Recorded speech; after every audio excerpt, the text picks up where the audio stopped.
Hello, and welcome to another Blue Bear Quilts YouTube video. Split rectangles are all the rage, and believe it or not, I'm working on a Christmas quilt for a magazine already, and it uses split rectangles. So today, I'm going to show you how easy it is to make these with Deb Tucker's split rectangle ruler. So let's get started. So my split rectangle unit is going to be a finished measurement of 4 by 8. And so the ruler gives us some instructions for how to get started. So we need to cut strips to begin with. And so for a 4 by 8 finished unit, it says to cut strips 9 inches. And so I have a strip here. It's already been cut at 9 inches. And then we need the instructions to tell us what to do. So for cutting the rectangles, you can see that there are two types of units. There's a unit 1 and a unit 2. And if we look at the dark split rectangle here and that one, you can see that what we're making is a unit 2. And it gives instructions for right-handed cutting and left-handed cutting. Now I happen to be left-handed, so I'm going to follow the left-handed instructions. And it says that all strips must be placed wrong side up in order to get a unit number 2. And so in a unit number 2, both of these pieces are basically the same.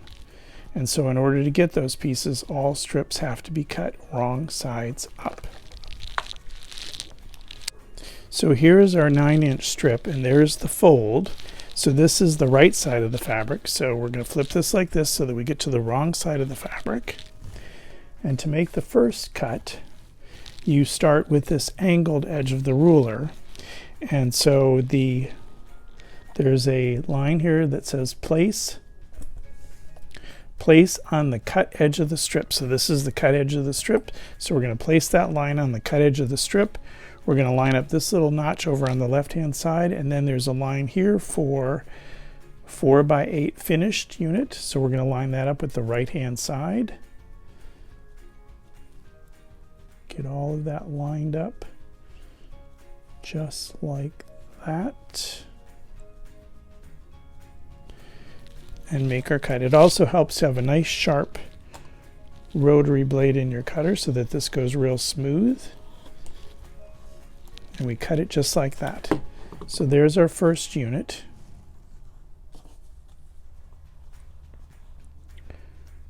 Which is actually, that's going to be the right side. So there's the unit.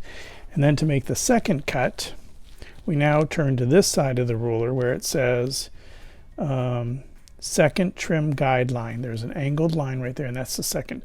So we line that up. I'm going to move this down a little bit. Line that second trim line up with the line we've just cut, and then there's also another little section here that says second trim.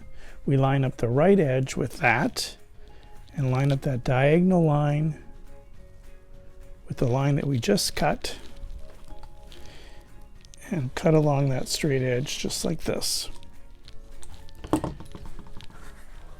And there we go. There's our second piece. So you continue to cut pieces out like that. Now, if you happen to need both left and right pieces, then you can leave your fabrics either folded right side together or wrong side together and cut at the same time, and you'll get a left and a right-handed piece when you do that. So the next thing we're going to do is sew these pieces together. Now we're ready to sew the two units together. And in order to do that, you don't have to be real fussy about lining it up. Basically, you just want a little point to stick out there, line it up along the edge, and a little point to stick out on the other end. And you don't need pins or anything. This, because they're oversized, it doesn't have to be perfect.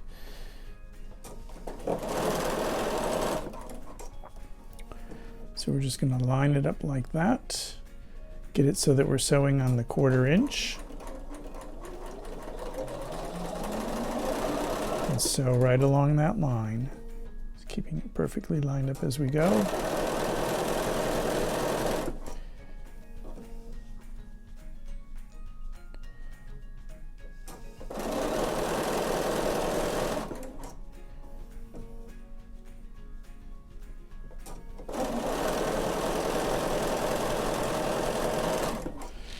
And you can chain sew these so that if you have more that are ready to go, you just take the next ones, get them lined up.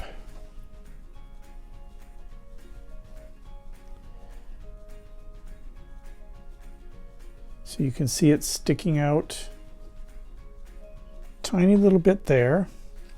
And then when we get to the other end, the pink piece is sticking out a little bit there. So once again, we get it all lined up. The 1/4 inch line, start sewing, and you can just chain piece these split rectangles for days.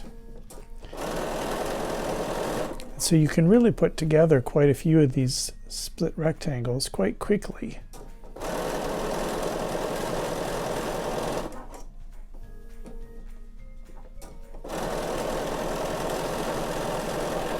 By getting them all cut out ahead of time and then chain piecing them together like this. So next I'll show you how to press them.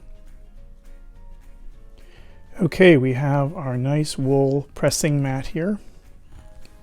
And we're going to press to the dark side, which means we're going to put the dark piece on top. And we're just going to set the seam like that. Then we'll take and finger press very gently so that we're not stretching the fabric.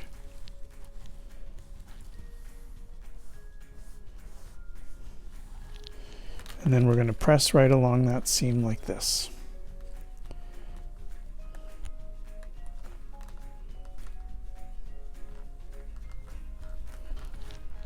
If you're going to be having a lot of these blocks where the corners are going to be intersecting, then you probably want to press the seam open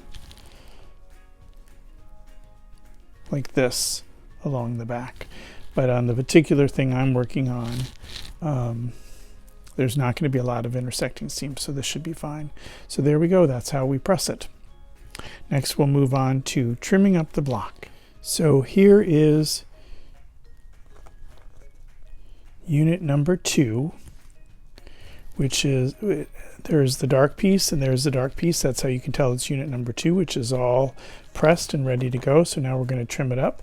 So we have to move to this 1, 2, 3, 4th section of the table that says grid line placement for trim line. So on unit number 2, we have to align with the sizing diagonal. And so there are 2 lines on here for, we use this part of the ruler for the trimming. This one is the common diagonal line. That's for the 2nd trim line, and it says right there, 2nd trim guideline. And then this is the finished unit line. So that's what we're actually going to be using for this one. So we're going to use the 4x8 finished grid line.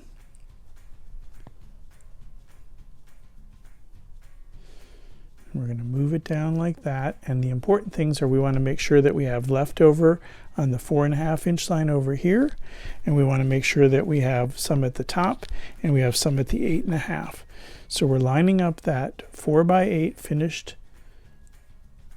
unit line right on the seam that we just sewed, and then we're going to trim right along here and right along here at the top.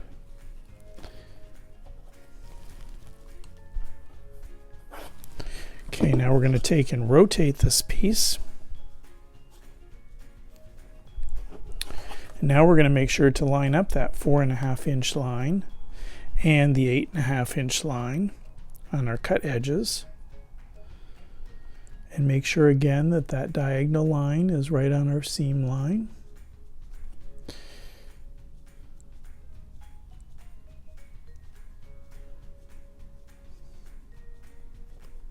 we go. And now we're going to cut the other two sides.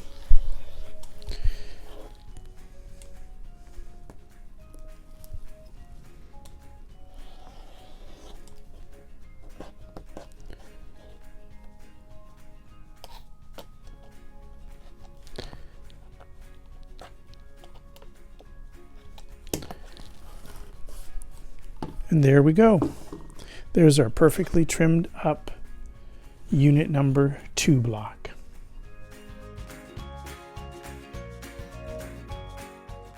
Unit number 1, because we can see that the dark side is on, so it's a unit number 1. And we're going to trim this up. So we look at the instructions again, and it says the guideline placed for the trim down, because that's what we're going to do. These are oversized and we're going to trim them down. So for a unit number 1, it says align with the common diagonal. So the common diagonal is this line right here. And the other measurements that are important is we've got our 8.5 inch mark right there. And we also have our 4.5 inch mark. So when we trim this down, the unit is going to be 4.5 inches wide by 8.5 inches tall. That's the unfinished measurement of the block. And then when the block is actually sewn together with other pieces, it'll be 4 by 8. So the important line is this common diagonal seam line. And we're going to place that right along that seam line. And then the other thing that we have to look at is we have to look at where our 8.5 inch line is, and we have to look at where our 4.5 inch line is. So we're going to slide this down like this. You see we have it perfectly lined up along that seam line, and we have our 4.5 inch line, and we have extra all the way along there. Here's our 8.5 inch line, we have extra along there, and we have something to trim on the outside. So we've got it all lined up. We're going to trim on this side and come up here and trim at the top.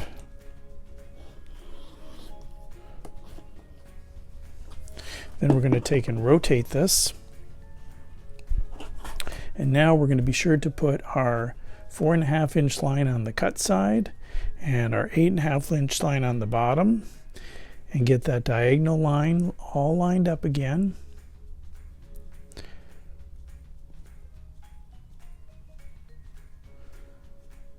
Right like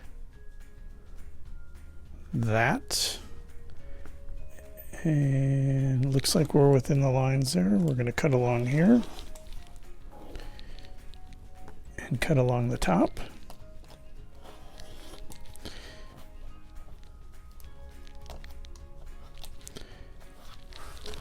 And there is our perfectly trimmed block ready to be sewn. So that is how you make a split rectangle unit, and you can make it in so many different sizes. You can make a 1/2 inch by 1 inch, which that would be a really little one. Then you can make it by a 1 inch by 2 inch, a 1.5 by 3, a 2 by 4, a 2.5 by 5, a 3 by 6, a 3.5 by 7, and a 4 by 8, which is what we made today. So you can make all those sizes with this split rectangle ruler. So I hope you've enjoyed learning how to create a split rectangle unit. That's hard to say, a split rectangle unit with Deb Tucker's split rectangle ruler. Thanks for watching, and we look forward to seeing you next time. Bye-bye.